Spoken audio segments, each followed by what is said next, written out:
Good morning. My name is Ram Narayan. I am Assistant Professor in Laboratory Department of Civil Engineering from Civil Polytechnic. Today is the dated on 27th January 2022. And today is the topic of Advanced Construction Methodology and Equipments and all chapters revisions classes.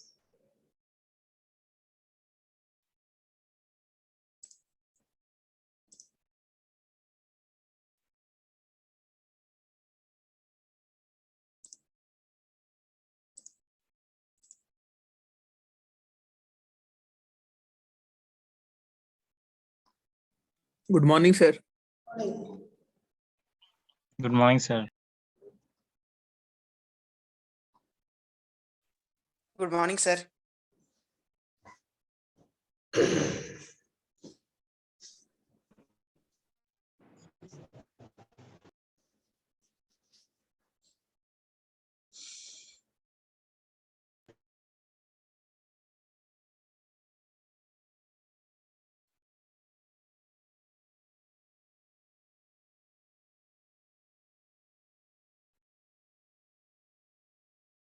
Good morning, sir. Morning. तो college खुलवाए ना sir आप? College तो खुला हुआ है। तो मतलब ऑफिशियल भी तो अब खुल रहा है स्टूडेंट के लिए।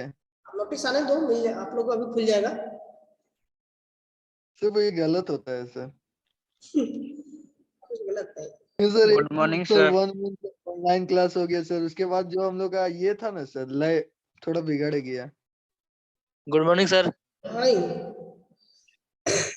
कोई लाइन नहीं। अब आप लोग अपना लय नहीं बिगाड़ेंगे, विदाउट लय बिगाड़े हुए क्लास करना है।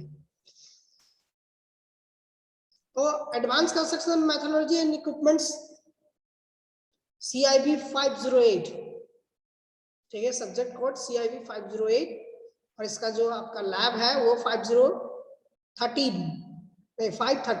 यानी कि 513 और 508।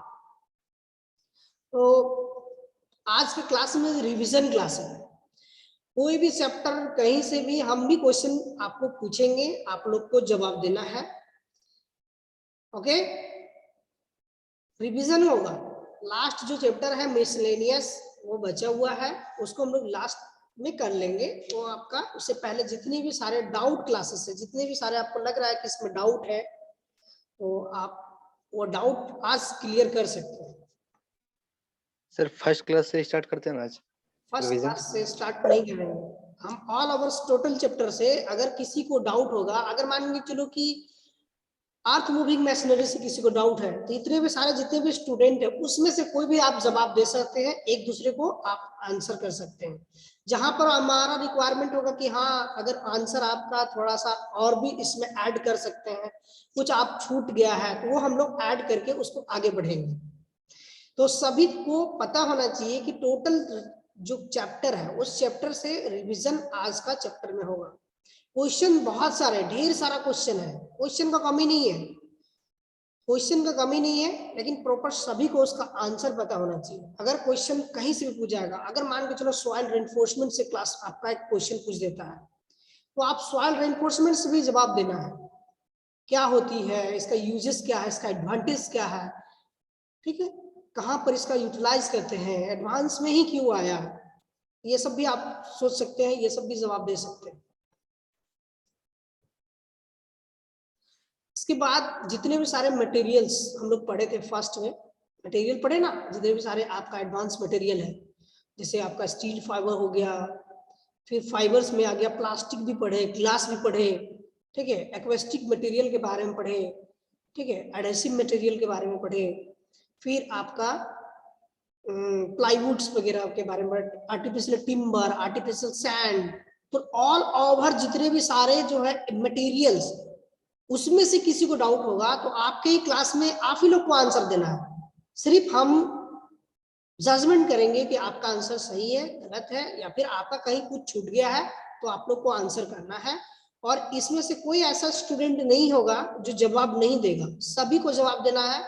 अगर उसमें से किसी को एक्स्ट्रा कुछ जवाब देना तो हैंड राइज करके आज जवाब देंगे। ओके, तो फर्स्ट चैप्टर से उठाते हैं। फर्स्ट चैप्टर जितने भी सारे मटेरियल से उठाते हैं। मटेरियल में किसी को कोई भी क्वेश्चन में डाउट है तो क्वेश्चन आप अपने से निकालिए कि क्या क्वेश्चन में क्या डाउट है।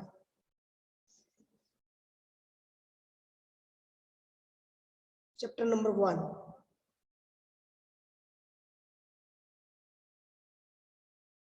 चैप्टर पढ़ाए हैं हम, उसमें देखिए सारे पॉइंट्स वाइज लिखा है।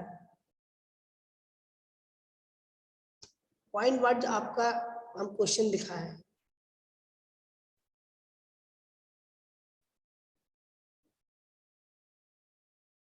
यानी कि चैप्टर 1 से किसी को कोई डाउट नहीं है।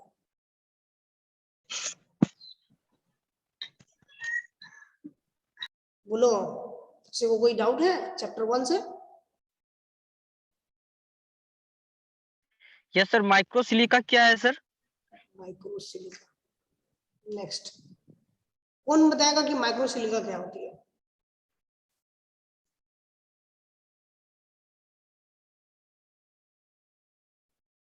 बताओ, आप ही लोग को जवाब देना है, जवाब हमको नहीं देना। जवाब हम तो पढ़ा चुके हैं, दे चुके हैं।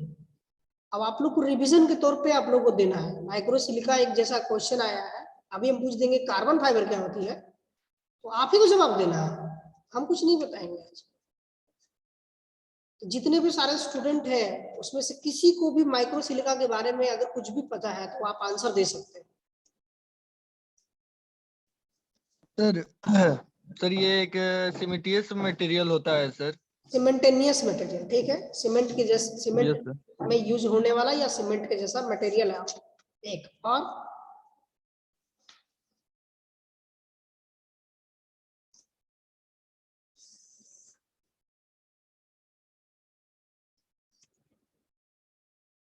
अगर एग्जाम में आएगा तो बस यही आंसर लिख दोगे कि सीमेंटेनियस मटेरियल है, खत्म। बोलो सुमित, आंसर दो।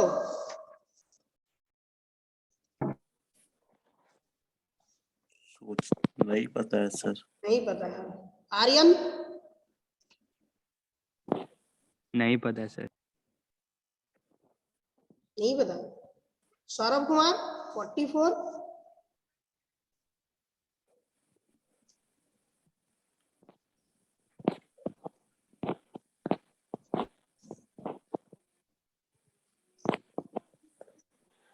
पता है? No sir. Ayush Verma, registration number 12, lateral. Yes sir. Sir revision नहीं किए। क्यों? आप लोग के पास 5 मिनट टाइम है, आप अपना जो है फर्स्ट चैप्टर को निकालिए और अपना रिवीजन कीजिए, और 5 मिनट के बाद सभी को आंसर देना है। ओके? Yes sir. सभी को 5 मिनट के अंदर में सभी को आंसर देना है। आज हम कोई भी आंसर नहीं देंगे, आज आप लोग आंसर देंगे। अगर उसमें से कहीं भी थोड़ा बहुत छूट जाएगा तब हम आंसर देंगे।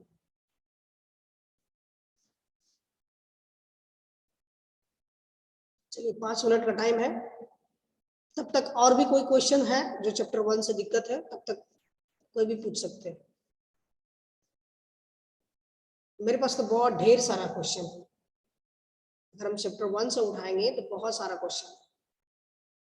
एक्वेस्टिक मटेरियल है, वो क्या होती है, उसकी प्रॉपर्टीज क्या है, उसका यूजेस कहाँ पर है, ठीक है। एक क्वेश्चन तो सिंपल ऐसे ही आ गया। फाइबर्स में आ गया, जितने भी सारे फाइबर है उसका प्रॉपर्टीज क्या होती है। सिंपल फाइबर क्या होता है उसका, उसमें के कोई भी फाइबर का हम लोग नहीं बात कर रहे, सिर्फ सिंपल फाइबर का प्रॉपर्टीज के बारे में बात कर रहे हैं। फाइबर की प्रॉपर्टीज क्या होती है। कार्बन फाइबर का अलग प्रॉपर्टी होगा, ठीक है, और आपका ग्लास फाइबर का अलग प्रॉपर्टी होगा, ठीक है। लेकिन नॉर्मल जो आपका फाइबर, उसका प्रॉपर्टीज के बारे में एक क्वेश्चन भी पूछ सकता है, क्योंकि टॉपिक तो दे दिया है फाइबर, तो उसमें सब कहीं से भी पूछ सकता है।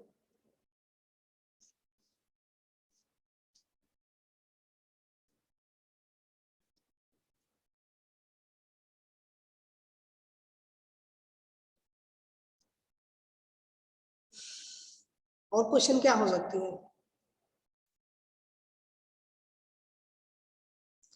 और क्वेश्चन क्या हो सकता है?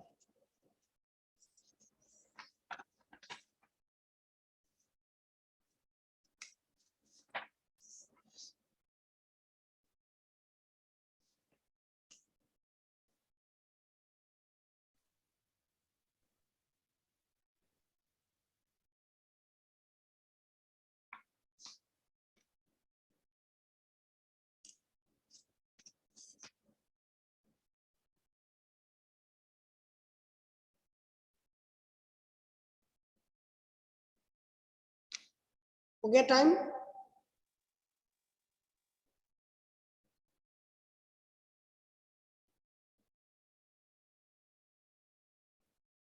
रिवीजन कर लिए?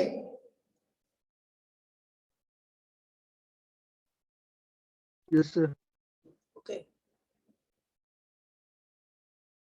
जो क्लास किए थे सभी को पता होना चाहिए कि हम लोग क्लास में क्या क्या लिखाया है, क्या क्या पढ़ाया है।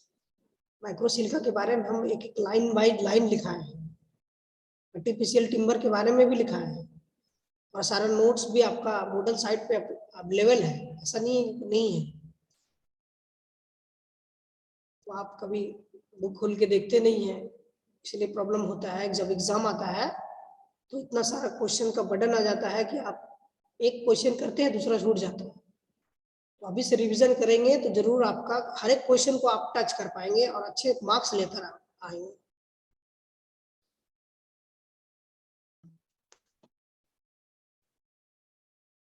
सबका रिवीजन हो गया?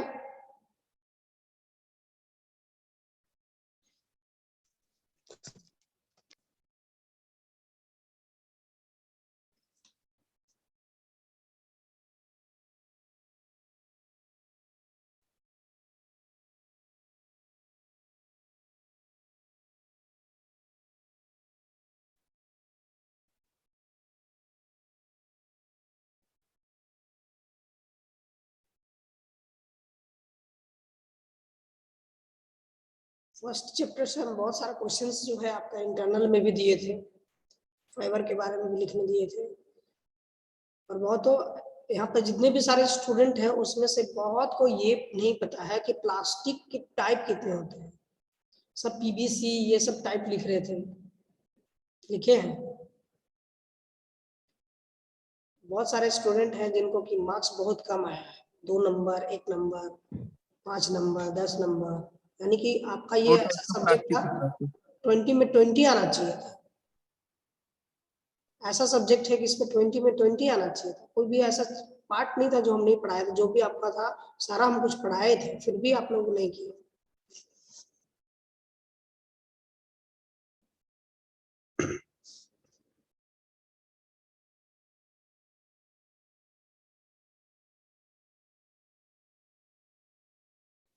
चलिए जवाब दीजिए। माइक्रोसिलिका, जैसा कि रामानंद पूछा था,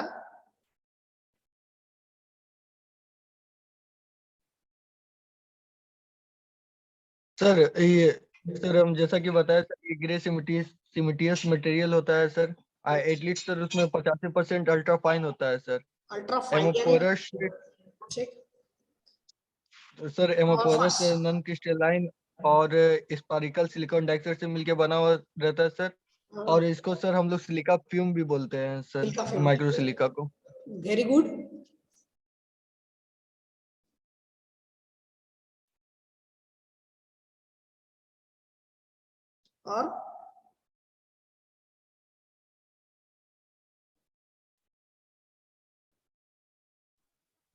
और सर ये क्रैक को रिड्यूस भी करता है सर।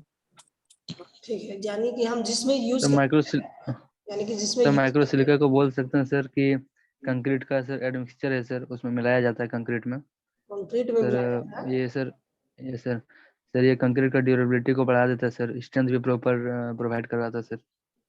यानी कि ड्यूरेबिलिटी बढ़ती है इससे, और इसका Yes, स्ट्रेंथ sir, भी strength भी रिड्यूस, गेन हो जाता है अच्छा खासा।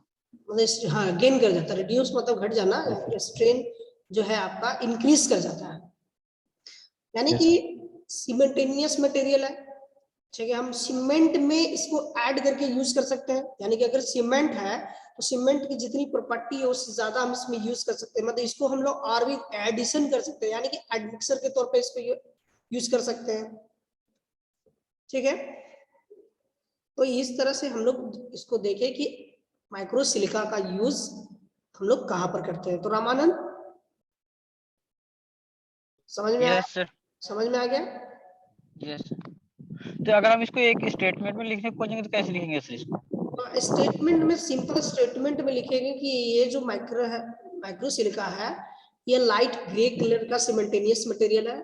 ठीक है, लाइट ग्रे, ग्रे नहीं, लाइट ग्रे कलर का सीमेंटेनियस मटेरियल है, और ये अल्ट्रा फाइन जो है 85% ये अल्ट्रा फाइन है।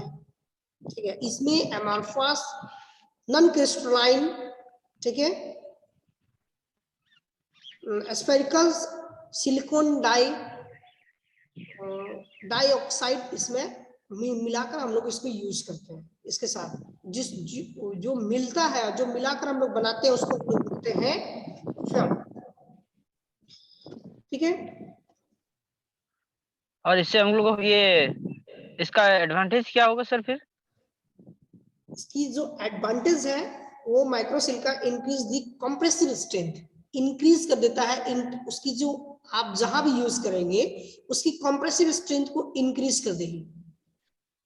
सर सल्फेट रेसिस्टेंस को भी इम्प्रूव करता है सर। हाँ हाँ, इसको सर वाटर का सल्फर रेसिस्टेंट को इम्प्रूव कर देता है। सल्फर रेसिस्टेंट इम्प्रूव मतलब कि अगर हम लोग देख रहे सल्फेट अटैक होती है कुछ बिल्डिंग के कुछ दिनों के बाद देखते हैं कि वाटर के कारण वहां पर सल्फेट अटैक हो जाती है, तो उसको भी इम्प्रूव कर देता है, यानी कि उसको होने से उसका जो चांसेस बनती है उसको रिड्यूस कर देता है, कम कर देता है।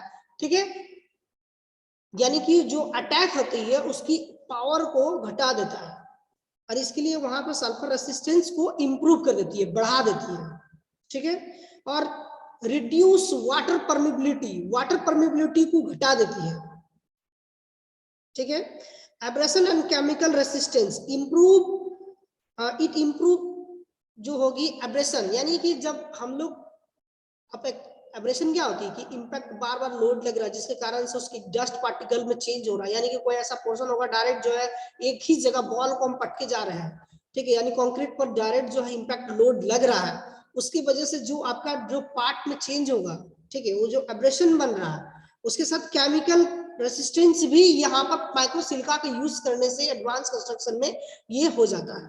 ठीक है, फिर होता है कि इट रिड्यूस्ड इफ्लोरेशन।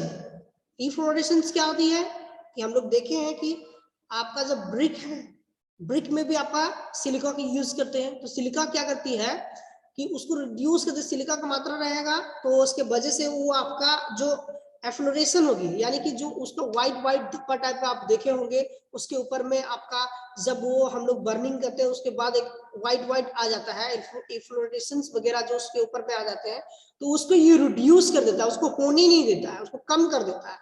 यानी कि चांसेस, यानी कंक्रीट होगा तो कंक्रीट में भी आपका एफ्लोरेशंस वगैरह को कम कर देगा, और ब्रिक होगा उसमें भी आपका एफ्लोरेशंस को कम कर देगा। ठीक है, improve the chemical resistance, chemical resistant को ये इंप्रूव कर देता है, बढ़ा देता है कि ये माइक्रो सिलिका है। ठीक है, ये माइक्रो सिलिका जो है ये हम लोग आपका एडवांस कंस्ट्रक्शन मटेरियल में यूज करते हैं। तो आज के बाद कभी भी हम माइक्रो सिलिका के बारे में पूछेंगे तो आपको सभी को आंसर देनी है कि माइक्रो सिलिका क्या है, और इसके बारे में आपको सभी को पता होना चाहिए।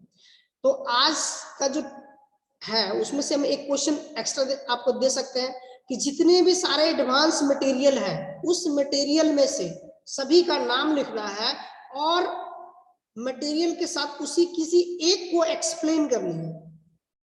जितने भी सारे एडवांस मटेरियल है उस एडवांस मटेरियल में से किसी एक मटेरियल को एक्सप्लेन करनी है। एक्सप्लेनेशन में जब भी देंगे तो उसका पूरा डिटेल्स देना होगा, उसकी एडवांटेज, प्रॉपर्टी, डिसएडवांटेज, यूजेस सब कुछ लिखना होगा। एक क्वेश्चन ये आपके असाइनमेंट में हम आपको दे सकते हैं। तो ये हो गया उसकी प्रॉपर्टीज। ठीक है, नेक्स्ट क्वेश्चन हम पूछ रहे हैं कि आर्टिफिशियल टिम्बर, तो नाम सुने ही है, लेकिन अब हम क्वेश्चन पूछ रहे हैं कि आर्टिफिशियल सैंड क्या होती है, उसकी यूजेस क्या है, उसकी एडवांटेज क्या है, उसकी प्रॉपर्टीज क्या है, उसकी डिसएडवांटेज क्या है। ठीक है, तो उसको बताइए, सभी को आंसर करना है।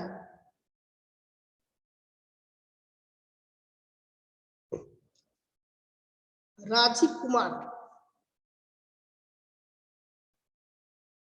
सर क्या होता है आर्टिफिशियल सैंड?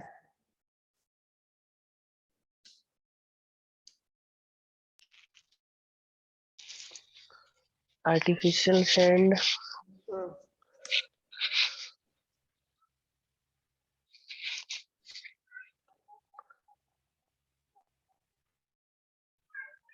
क्या होती है? सभी को रेडी रखेंगे, जिसको आता है वो हैंड राइज कर सकते हैं।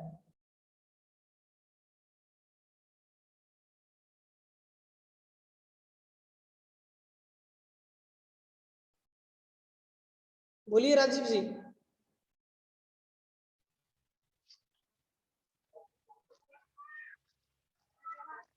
Yes sir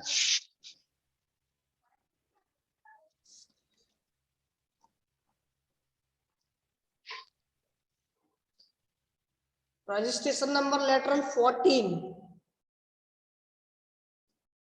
Harish Kumar yes sir. Answer दीजिए। आप सुनिएगा राजीव जी, अगर आपको नहीं पता है तो आप आज पूछ लीजिए, आज देख लीजिए, इसके बाद दोबारा आपको ये मौका नहीं मिलेगा कि हम दोबारा फिर से फर्स्ट चैप्टर को हम पढ़ाएं। ओके, तो सुनिए ध्यान से, कुछ बता रहे हैं आपके फ्रेंड, तो उसको ध्यान से सुनिए कि आर्टिफिशियल सैंड होती क्या है, इसका हम लोग यूजेस कहाँ करते हैं, उसकी कुछ एडवांटेज होगी, उसकी कुछ प्रॉपर्टीज होगी, उसके बारे में हम लोग देखेंगे। तो बोलिए। सर आर्टिफिशियल सैंड मतलब क्या? एस सर सैंड का उसको में प्रॉपर्टीज रहता है सर, वो एक्चुअली स्टोन का क्रश रहता है सर। उसका मतलब क्या बोलते हैं, क्रश्ड सर, मतलब साइजेस उसका सर 25 mm का ही मतलब अप्रोक्स में रखा जाता है सर, जो एक फाइन सैंड का रखा जाता है सर। और ये मतलब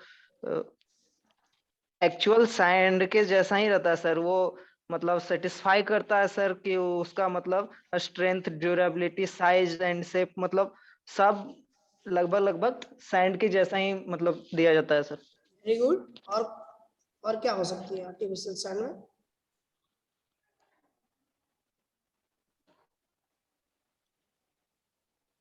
सर इस बालू को कई रासायनिक चीजों से मिलाकर बनाया जाता है।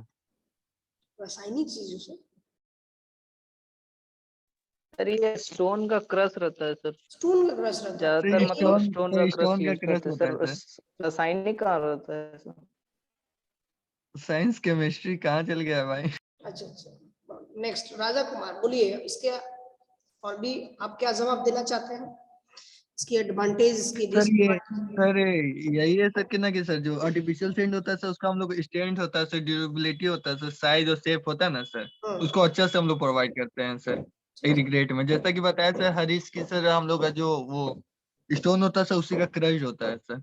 और इसका जो साइज होता है सर, जो हम लोग का नॉर्मल सैंड है सर 225 mm सर, उसी के साइज में हम लोग रखने की कोशिश करते हैं सर। और सर इसका जो यूजेस है सर वो कंक्रीट में होता है सर। ठीक है, यही सर, और क्या। ठीक है, तो प्रॉपर्टी सर डिसएडवांटेज हो जाएगा कि इसमें मतलब वॉल्यूम इसका बढ़ जाएगा रेनी सीजन में। क्या बढ़ जाएगा? सर वॉल्यूम इसका इंक्रीज कर सकता है सैंड का, वाटर की वजह से। वाटर की वजह से वॉल्यूम वॉल्यूम इंक्रीज कर सकता है। Yes sir. सर ये बोल रहा है डिसएडवांटेज में सर इसका। Yes sir. कैसे ये सब आप मशीन से डिसएडवांटेज बनाया बता हुआ रहे रहता हैं, है तो सर, तो डिसएडवांटेज में कैसे बढ़ सकता है, आप क्लियरिफाई कीजिए। सर बल्किंग ऑफ सैंड हो सकता है ना सर? बल्किंग ऑफ सैंड मतलब कि वॉल्यूम बढ़ना होता है कि घटना होता है? सर बढ़ जाता है सर, मतलब उसमें वाटर परसेंटेज बढ़ जाता है सैंड में। परसेंटेज बढ़ जाती है, ठीक है, यानी कि मॉइस्चर की यस वजह सर। से आपको बढ़ जाता है। नहीं, ये तो अलग बात है, वह आपका बल्किंग ऑफ सैंड अलग चीज होती है। बल्किंग ऑफ सैंड क्या होती है कि उसके ऊपर में एक फिल्म बन जाता है और फिल्म के वजह से आपका इंटरनल वॉइड हो जाता है।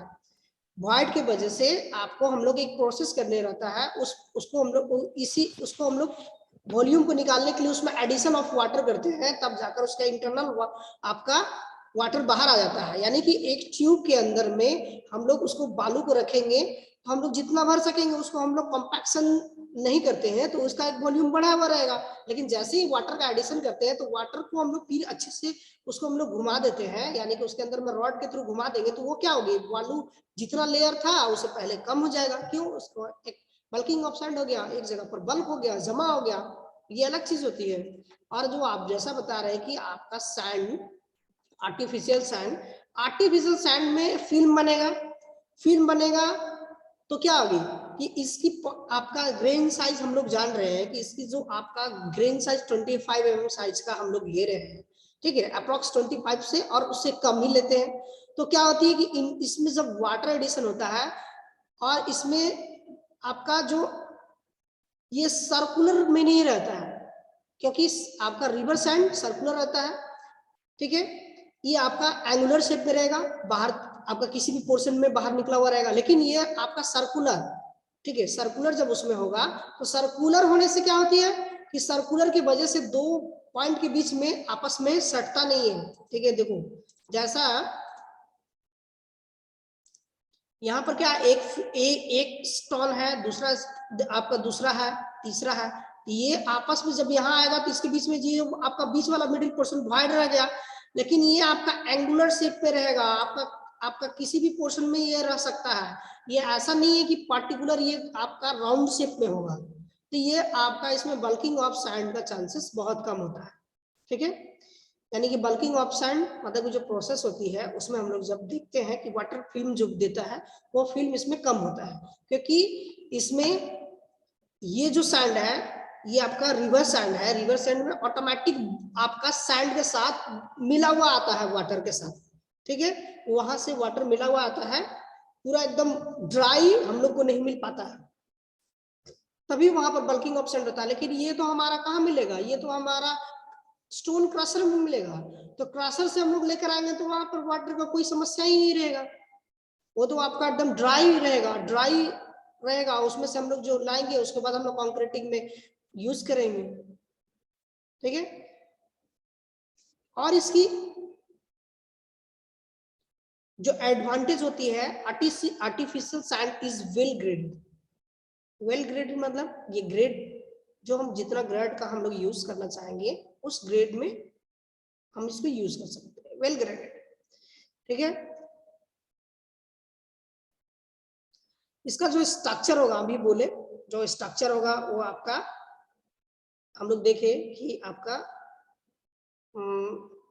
सर्कुलर नहीं है, एंगुलर शेप में है, आपका डिफरेंट जैसे कि स्टोन है हम लोग आपका उसके हिसाब से हम यूज कर सकते हैं, आपका एडमिशन कंक्रीट में हम लोग डाल कर सकते हैं, ठीक है। और इसको हम लोग जब कॉम्पैक्टेड प्रॉपरली करते हैं तो रिड्यूस हो जाती है, जितने भी इंटरनल वॉइड को अच्छे प्रकार से रिड्यूस कर देता है, ठीक है। रिड्यूस जो होता है इसके अंदर में जो आपका कॉम्पैक्शन जब करेंगे तो उस दौरान में हम लोग को इंटरनल जितने भी सारे हैं वो आपका वॉइड्स वगैरह वो सब बाहर आ जाता है,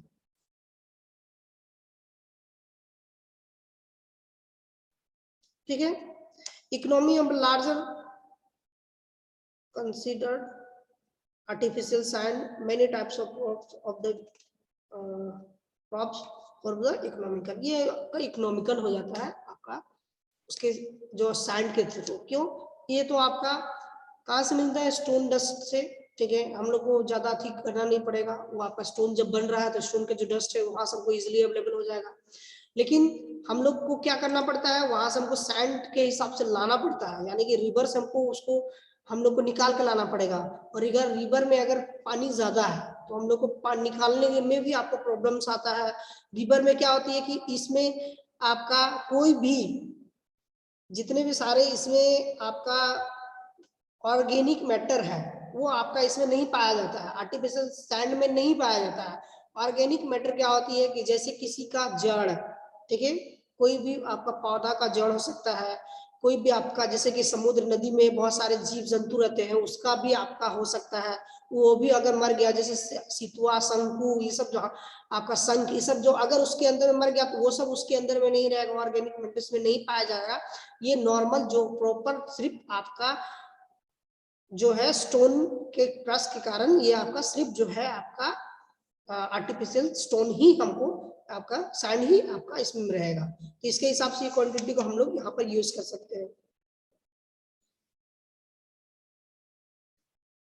इसकी प्रॉपर्टीज दिखा रही है कि density of artificial sand lies between 18 to 25 kilo Newton पर मीटर क्यूब। ठीक है, इसकी जो आपका डेंसिटी होती है वो डेंसिटी पहले से बताया गया है कि 18 to 25 किलो न्यूटन पर मीटर क्यूब होती है। और जैसा कि अभी मैंने कहा कि इसमें किसी भी प्रकार का ऑर्गेनिक इम्प्यूरिटीज नहीं होती है। It is does not contain any impurities, ठीक है, एनी ऑर्गेनिक इम्प्यूरिटीज। ठीक है, water absorption case of artificial sand almost negligible, यानी कि वाटर एब्जॉर्प्शन इसमें नेग्लिजिबल होता है, नहीं के बराबर इसमें होता है। ऐसा नहीं है कि वाटर को एब्जॉर्ब नहीं करता है, वाटर को एब्जॉर्ब करती है, लेकिन ये आपका बहुत कम मात्रा में करता है। ठीक है, ये आपका नेग्लिजिबल होता है। और स्पेसिफिक ग्रेविटी, ठीक है, specific gravity of artificial sand lies 2.65 to 2.8। ठीक है, ये आपका स्पेसिफिक ग्रेविटी होती है आपका आर्टिफिशियल सैंड का। तो ऑल ओवर आर्टिफिशियल सैंड हम लोग जान गए कि होती क्या है, इसका यूजेस हम लोग कहाँ करते हैं, तो कंक्रीट में। आपका कंक्रीट के लिए यूज कर सकते हैं, आप मोटार में यूज कर सकते हैं, आपका ब्रिक बॉन्ड में यूज कर सकते हैं, नीचे का फ्लोरिंग में यूज कर सकते हैं, ऊपर का रूफिंग में यूज कर सकते हैं। ऑल ओवर कंस्ट्रक्शन में हम लोग जहां पर आपका सैंड का रिक्वायरमेंट होती है उस जगह पर हम इसको यूज कर सकते हैं। ठीक है, यानी कि हम लोग आर्टिफिशियल सैंड का यूज कहाँ करते हैं, जहां पर आपकी सैंड अवेलेबल नहीं हो पाती है वहां पर आर्टिफिशियल सैंड की यूज करते हैं। ठीक है, यानी कि वैसा प्लेस जहां पर कोई नदी नहीं हो, ऐसा स्टेट, ऐसा कंट्री जहां पर कोई रिवर ही नहीं है, तो वहां पर हम लोग कहाँ से लेकर आएंगे, तो वहां पर क्या करते हैं कि वहां का जो स्टोन होगा, पहाड़ी इलाका होंगे, वहां से आपका स्टोन को क्रश करेंगे, उसकी जो डस्ट पार्टिकल होगी उसी से आपका बिल्डिंग आपका स्ट्रक्चर तैयार करेंगे। ठीक है, तो हम लोग आपका आर्टिफिशियल सैंड के बारे में देखें। नेक्स्ट क्वेश्चन जो है आपका wall cladding. What do you mean by wall cladding?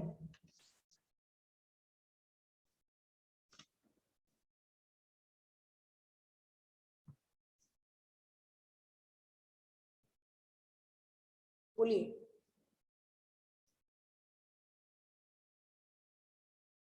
Wall cladding क्या है?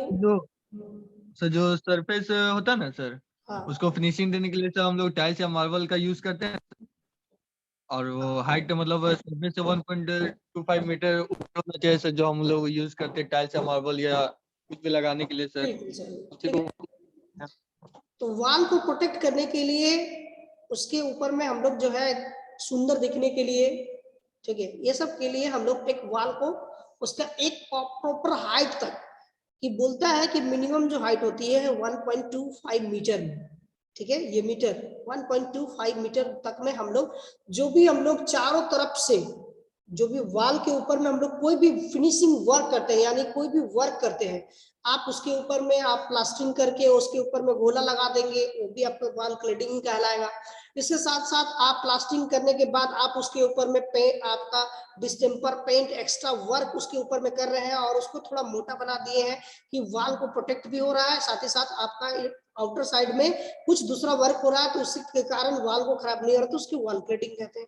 इसके साथ साथ हम लोग बाथरूम में हम लोग देखे हैं कि आपका कुछ हाइट तक जहां से पानी का शावर चलता है, कंटिन्यू पानी रहता है, उस जगह पर हम लोग एक आपका चारों तरफ से उसके ऊपर में वॉल के ऊपर में कवरिंग करते हैं, उसी को हम लोग वॉल क्लैडिंग बोलते हैं। साथ ही साथ किचन में भी हम लोग इसका यूज करते हैं। किचन में भी देखे हैं कि आप बहुत सारे खाना बनाते हैं, इसकी वजह से बहुत सारा आपका उसमें से जो आपका बर्तन है उसमें से बहुत सारा ऑयल के साथ उड़ता है, जिसकी वजह से आप वॉल खराब ना हो, जिसकी वजह से वॉल वगैरह खराब ना हो, उस जगह पर आपका साफ सफाई अच्छे से कर पाए, उसके लिए भी हम लोग चारों तरफ से कवरिंग करते हैं वॉल क्लैडिंग से। तो यही हमारा है वॉल क्लैडिंग। ठीक है, इसकी एडवांटेज क्या है, इसकी जो भी इंटरनल आपका वॉल है उसको प्रोटेक्ट करना। ठीक है, इसको प्रोटेक्ट करने का काम करेगा। ठीक है, वॉल को खराब होने नहीं देगा, वॉल को केमिकल से इफेक्ट नहीं होने देगा। इंटरनल बहुत सारे जो वॉल के ऊपर में आपका सुंदर देखने के लिए, ठीक है, आपका डेकोरेशन पर्पस के लिए भी आपका बहुत सारा इसमें आपका हो सकता है, इसकी एडवांटेज हो सकती है, इसका हम लोग देख सकते हैं। तो हम लोग देख भी लिए, यूजेस भी देख लिए, और इसका हम लोग वहां पर भी जान लिए कि वॉल क्लैडिंग का यूज कहाँ पर करते हैं।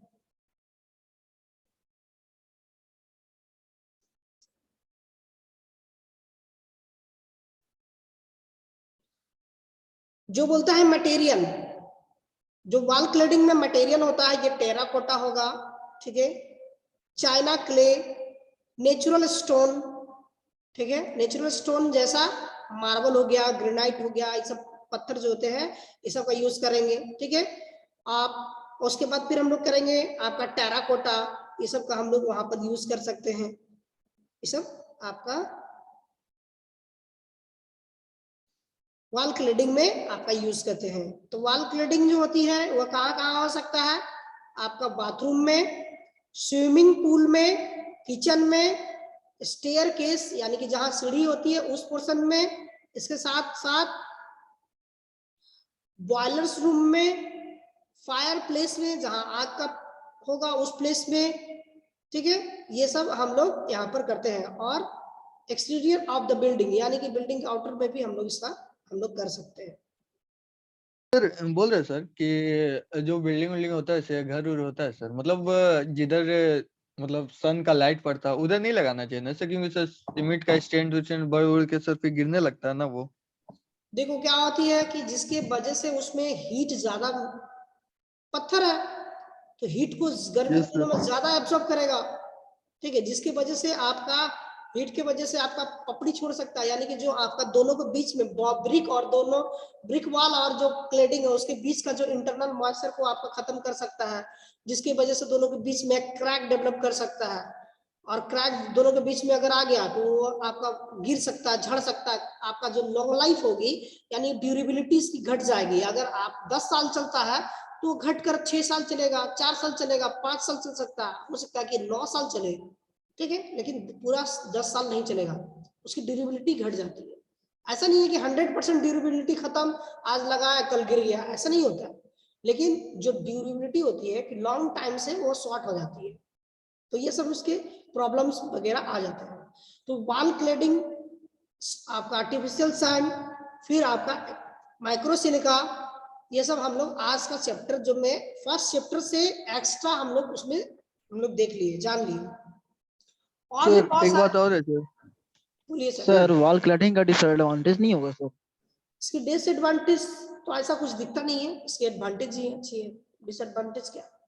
यही है सर डिसएडवांटेज में बोल सकते हैं कैसे कि सर जो एक्सटीरियर पार्ट में नहीं लगा सकते सर, मतलब एक्सटीरियर पार्ट में लगाएंगे तो ज्यादा वो लॉन्ग टिकाऊ नहीं रहेगा नहीं सर। होगा। और क्या हो सकता है, इसको लगाने के लिए हम लोग को एक्स्ट्रा लेबर चाहिए, ये स्किल्ड लेबर चाहिए, सब कोई तो पत्थर नहीं लगा सकता ना दीवार के ऊपर में। स्किल लेवल चाहिए सर, थोड़ा कॉस्ट भी लगता है सर। हाँ, इसकी कॉस्ट बढ़ जाती है। जो वॉल पे हम लोग प्लास्टरिंग कर देंगे उससे ये सब काम हो जाता मेंटेनेंस है, कॉस्ट भी बाद उस में जगह लगता पर है सर। एक्स्ट्रा वॉल करने के लिए हम लोग को पैसा बढ़ जाता है। उसके लिए लेबर आएगा, मिस्त्री आएगा, उसके लिए कटिंग मशीन आएगा, कट करेगा, शेप एंड साइज उसको प्रोवाइड करेगा। तो ये सब वजह से वहां पर हम लोग देख लेते हैं।